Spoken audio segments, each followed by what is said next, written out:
దర్శి నియోజకవర్గ ఎన్డీఏ కూటమి అభ్యర్థి గొట్టిపాటి లక్ష్మి ఈరోజు నామినేషన్ వేయనుండగా ముందుగా రాజంపల్లిలోని ఆంజనేయ స్వామి దేవాలయంలో గొట్టిపాటి లక్ష్మి దంపతులు ప్రత్యేక పూజలో పాల్గొని అక్కడి నుండి బయలుదేరి ముందుగా కురిచేడు రోడ్డులోని పార్టీ కార్యాలయానికి చేరుకొని అక్కడి నుండి భారీ ర్యాలీగా ఎంఆర్ఓ కార్యాలయం వద్దకు అశేష ప్రజానికం విశేష ఆదరణకు బయలుదేరారు. ఈ సందర్భంగా డాక్టర్ గొట్టిపాటి లక్ష్మి మాట్లాడుతూ, దర్శి ఆడబిడ్డగా పుట్టినందుకు నా గడ్డ రుణం తీర్చుకునే అవకాశం కల్పించిన టీడీపీ అధినేత చంద్రబాబు నాయుడు గారికి,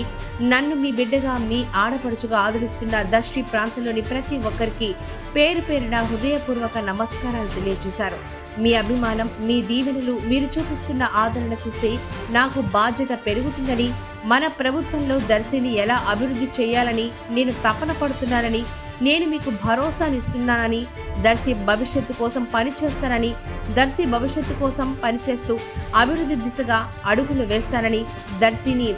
అభివృద్ధి దర్శిగా మారుస్తానని, విద్య, వైద్య మౌలిక సదుపాయాల కల్పన, తాగునీరు, సాగునీటికి ఎలాంటి ఇబ్బంది లేకుండా చేస్తానని హామీ ఇచ్చారు. తదనంతరం ఎంఆర్ఓ కార్యాలయంలో నామినేషన్ పత్రాలను అందజేశారు.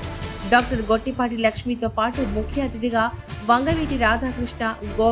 గొట్టిపాటి గోరంట్ల రవికుమార్, మాజీ శాసనసభ్యులు నారపశెట్టి పాపారావు, దర్శి తెలుగుదేశం పార్టీ చైర్మన్ నారపశెట్టి పిచ్చయ్య, పమిడి రమేష్, జనసేన నాయకులు వరికుటి నాగరాజు మరియు నియోజకవర్గంలోని తెలుగుదేశం, జనసేన, టీడీపీ నాయకులు పెద్ద సంఖ్యలో పాల్గొని